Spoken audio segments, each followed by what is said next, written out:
नमस्कार, स्वागत है आपका इंडिया रिपोर्ट में और मैं हूं आपके साथ सुष्मिता तिवारी। बुलेटिन की शुरुआत से पहले एक नजर आज की हेडलाइंस की ओर। महिलाओं द्वारा संचालित शिवपुरी का संयंत्र देश भर की महिला समूह के लिए बनेगा उदाहरण। मुक्तिधाम सेवा समिति ने गांधी जयंती एवं लाल बहादुर शास्त्री जयंती पर किया विशेष आयोजन। आकाशवाणी केंद्र की उद्योषिका डॉक्टर शिखा जैन ने की शिरकत। सदर तहसील पर किसानों का धरना प्रदर्शन 10 दिन से निरंतर जारी है। भूख हड़ताल, कई किसानों की बिगड़ी तबीयत, करना पड़ा हॉस्पिटल में भर्ती। जनपद अमरोहा की पुलिस ने महिला के साथ हुई छेड़छाड़ के मामले पर किया मुकदमा दर्ज। बेरोजगारों को रोजगार देने के नाम पर ठगी, पैसे वापस मांगने पर की जा रही बदसलूकी। और अब खबरें विस्तार से। जनपद अमरोहा के थाना हसनपुर पुलिस ने रालौद के क्षेत्रीय अध्यक्ष अशफाक अली खान सहित 5 लोगों पर एक महिला के साथ छेड़छाड़ और मारपीट करने का मुकदमा दर्ज करते हुए अग्रिम कार्यवाही शुरू कर दी है। उक्त मुकदमा एडीजी जोन बरेली के आदेश के बाद दर्ज किया गया। देखिए अमरोहा से हमारे संवाददाता जावेद अंसारी की इस रिपोर्ट के जरिए। पीड़िता ने रालोद के क्षेत्रीय अध्यक्ष और पूर्व सपा विधायक अशफाक अली खान सहित 5 लोगों को आरोपी बनाया है। पीड़िता ने अपनी शिकायत में कहा है कि हसनपुर थाना इलाके के मनोटा पुल के पास उसके साथ कुछ लोगों द्वारा छेड़छाड़ की गई और विरोध करने पर मारपीट भी की गई। उक्त घटना की शिकायत हसनपुर पुलिस को की गई, तब कोई कार्रवाई नहीं हुई।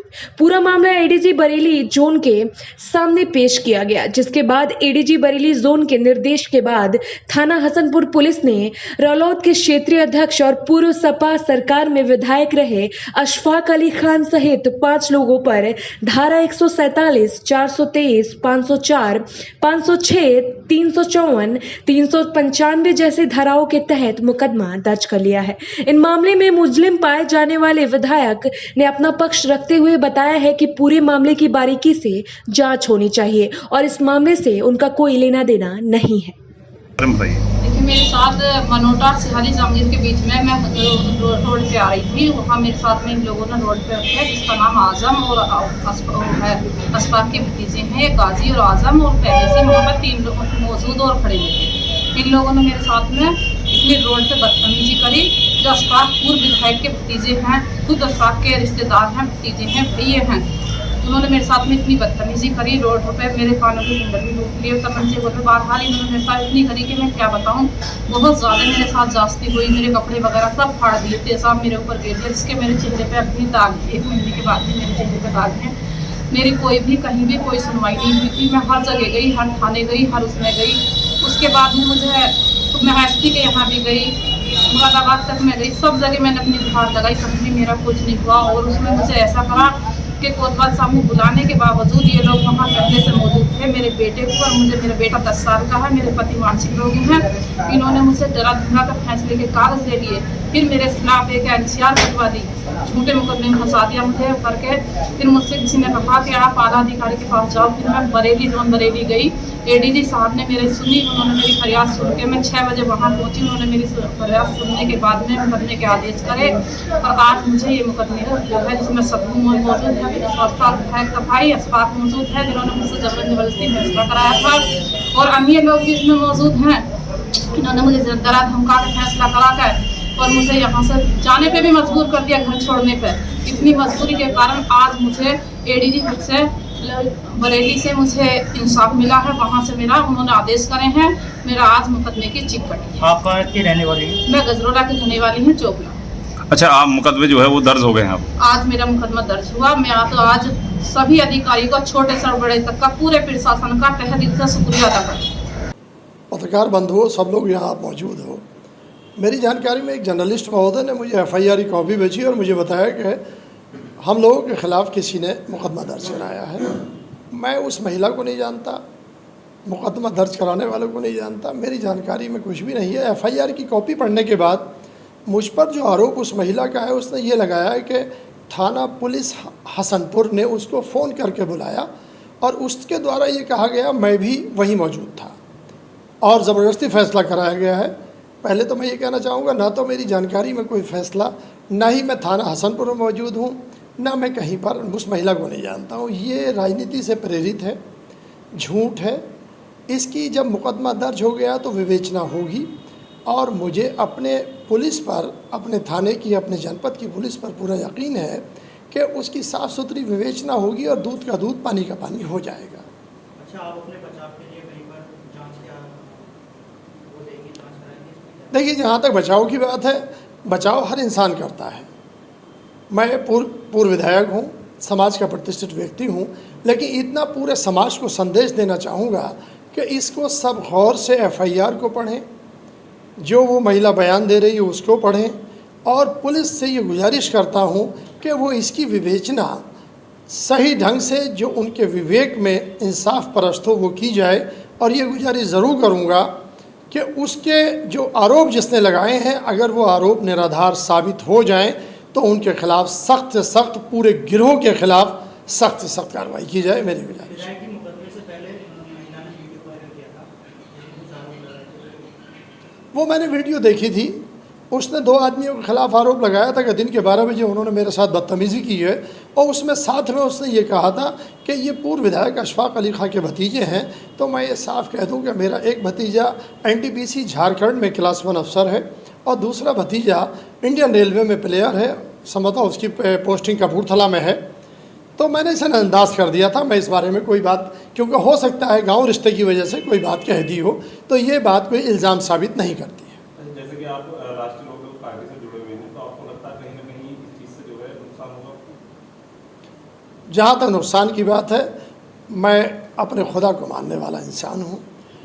मालिक जिसकी इज़्ज़त देता है, कुरान शरीफ का फ़ैसला है, उसमें लिखा है कि इज़्ज़त, ज़िल्लत, रिज़्क़, ज़िंदगी और मौत अल्लाह के हाथ है।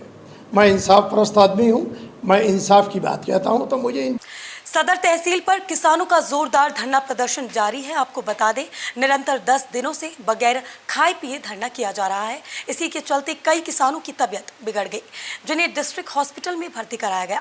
आपको बता दें, उत्तर प्रदेश योगी सरकार जहां अपने 4.5 पुले होने का जश्न मना रही है, वहीं आगरा में इनर रिंग रोड के घोटाले को लेकर और कृषि कानून को लेकर किसान आगरा सदर तहसील पर 10 दिन से भूख हड़ताल पर बैठे हैं। इसी के चलते कई किसानों की तबीयत खराब हो गई है। किसानों की भूख हड़ताल, जिला कांग्रेस कमेटी किसानों के साथ भूख हड़ताल में शामिल हुई। साथ ही बीजेपी सरकार को किसान विरोधी सरकार बताया। देखिए आगरा से हमारे संवाददाता जिशान अहमद की इस रिपोर्ट के जरिए। जिला कांग्रेस कमेटी के जिला अध्यक्ष रघुवेंद्र मीनू ने बीजेपी सरकार को चेतावनी देते हुए बताया कि दिल्ली के बॉर्डर पर किसान धरना प्रदर्शन कर रहे हैं।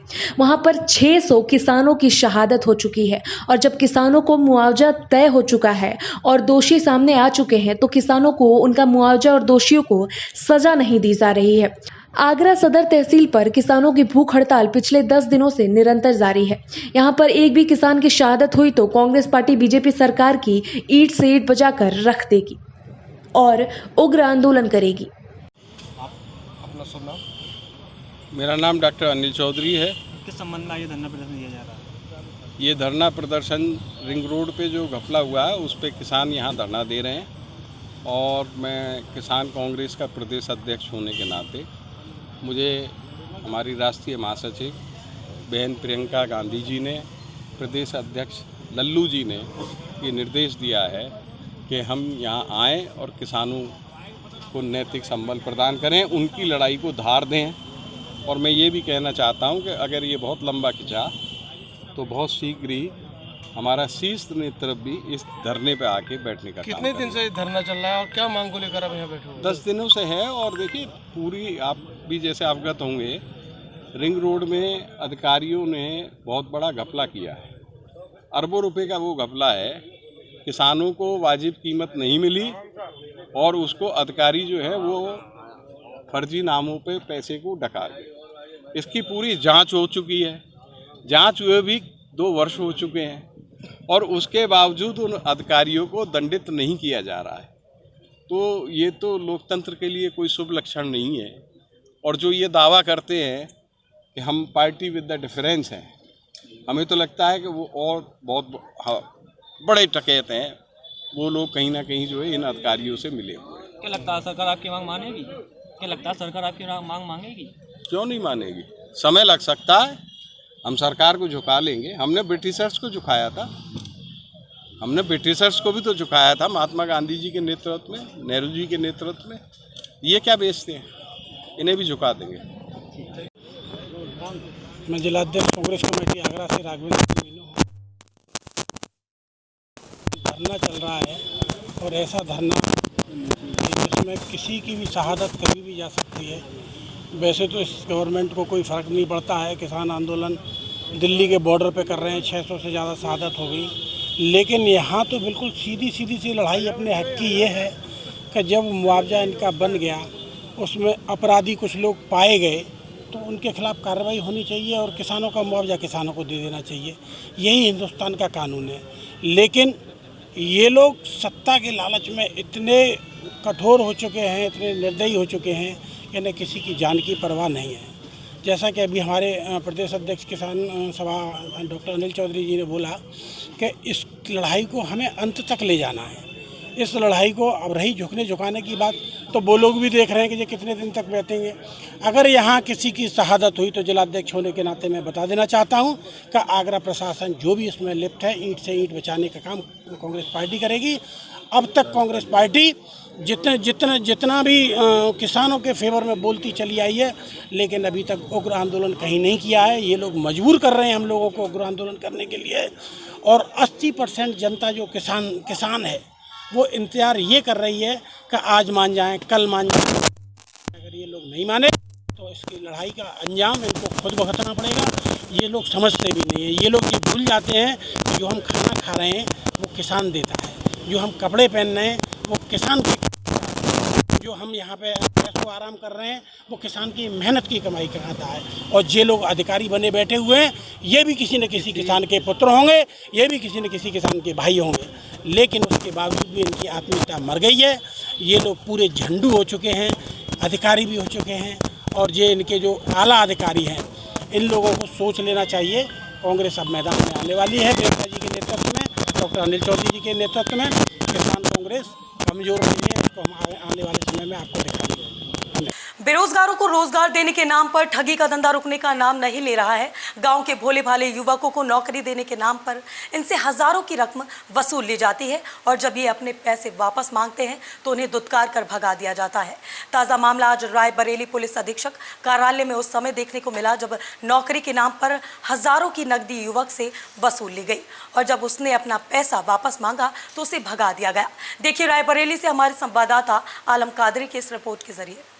रायबरेली पुलिस अधीक्षक कार्यालय में शुक्रवार को बड़े साहब से गुहार लगाने आया ये युवक अवधेश कुमार है, जिससे धर्मेश सोनकर ने उसे अस्पताल में वार्ड बॉय के पद पर नौकरी दिलाने का भरोसा दिया था।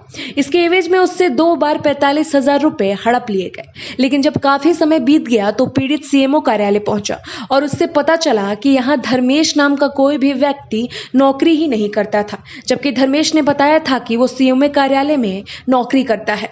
ये सुनते ही अवधेश के हाथ पैर फूल गए और उसने धर्मेश को फोन लगाकर उससे अपने पैसे लौटाने के लिए बात कही, जिससे आरोपी ने उसे धमकाया और कहा कि जो उखाड़ना है उखाड़ लो, मेरा कोई कुछ नहीं बिगाड़ सकता। अवधेश ने इसकी शिकायत पुलिस में कई दफा की, लेकिन कोई सुनवाई नहीं हुई। वो आज भी हर बार की तरह पुलिस अधीक्षक से न्याय मांगने की गुहार लगाने आया है।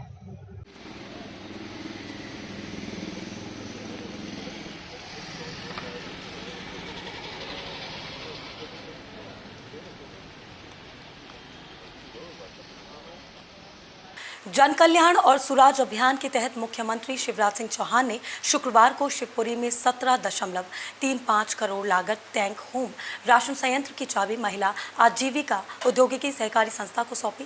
इस अवसर पर मुख्यमंत्री शिवराज सिंह चौहान ने कहा कि ग्वालियर चंबल संभाग की महिलाओं द्वारा संचालित ये संयंत्र पूरे देश की महिला स्व सहायता समूहों के लिए बड़ा उदाहरण बनेगा। संयंत्र का मुनाफा महिला स्व सहायता समूहों को दिया जाएगा। जहां एक और मुख्यमंत्री शिवराज सिंह चौहान महिलाओं को आगे बढ़ाने और महिलाओं की तरक्की की बात कर रहे थे, तभी कार्यक्रम के बीच में कलावती राजक नामक महिला ने मुख्यमंत्री शिवराज सिंह से चिल्ला कर कहा कि आप मेरी भी सुन लो, आपकी योजनाओं का धरातल पर क्रियान्वयन नहीं हो रहा है। सरपंच हर काम के लिए रिश्वत मांगता है, मगर मुख्यमंत्री जी उसकी बात को नजरअंदाज करते हुए अपना कार्यक्रम करके वहां से चले गए। अब सोचने वाली बात यह है कि क्या केवल भाषण में तरक्की और महिलाओं को आगे बढ़ाने की बात होती है, या हकीकत में भी। देखिए मध्य प्रदेश शिवपुरी से हमारे संवाददाता अरशद अली की इस रिपोर्ट के जरिए। मुख्यमंत्री श्री चौहान ने कहा कि केवल ठेकेदार और बड़े कारोबारी ही उद्योग नहीं चला सकते, महिलाएं भी अब उद्योग धंधे चलाने में सक्षम हो चुकी हैं। इसी सोच के साथ शिवपुरी के टेक होम राशन संयंत्र में संचालन की जिम्मेदारी महिला संस्थान को सौंपी गई है। उन्होंने कहा कि प्रदेश में अब महिलाएं भी कल कारखाने चलाएंगी। इसके जरिए प्रदेश सरकार उन्हें हर संभव मदद दिलाएगी।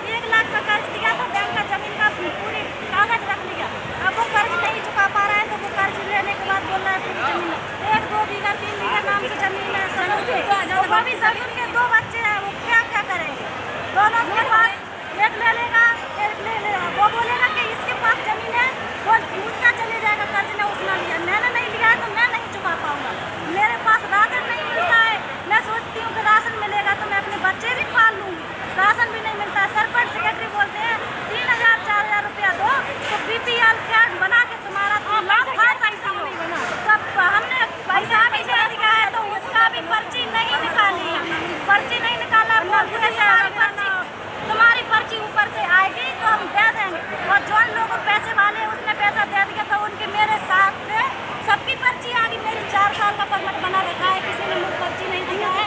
मेरी बच्ची 8 साल की हो गई, अब बोलता है अभी जन्म नहीं है बच्ची का, सिर्फ पिसा पाए तो मेरी बच्ची का नाम ही नहीं। एक बार गाँव का नाम और तुम्हारा नाम और बता दो। कनिया नामा के पास में आपका नाम और तुम्हारा नाम? मेरा नाम है कलावती रजक, मेरा ससुर का नाम है भैया लाल रजक, मेरा पति का नाम है जहां रजक। जहाँ कौन लेके आया था आप लोगों को? मेरा सबूत है कि भाई साहब, तो इसलिए मैं अरे लेके कौन आया था जहाँ आप लोगों को? ऋतिक के साथ में आया। अच्छा, सरपंच का नाम क्या? सरपंच का नाम राजा। अच्छा, तो बोलते हैं कि सब लोगों ने लोन लिया था ना जमीन पे, तो बोले 1 लाख लोन लिया, 150,000 लोन लिया ना जमीन पे, तो सबके वहाँ स्कूलों में मेरे साथ आ गया तो उसने लोन ले लिया। छोटे बच्चे के पास पूरा लोन लिख दिया कि हमारा क्या ना भरो, बड़े भैया को कोई मतलब नहीं है, तो मैं कहाँ से लोन भरूँ? पुलिस में शिकायत करी तुमने इसकी क्या? हाँ नहीं, अभी तक नहीं करी, किसी से ऐसा मिलना मौका ही नहीं मिला। संबंधित अधिकारी को आवेदन दिया? नहीं, किसी को नहीं दिया। इतना जानता होते तो इतना यहाँ पर क्यों आते?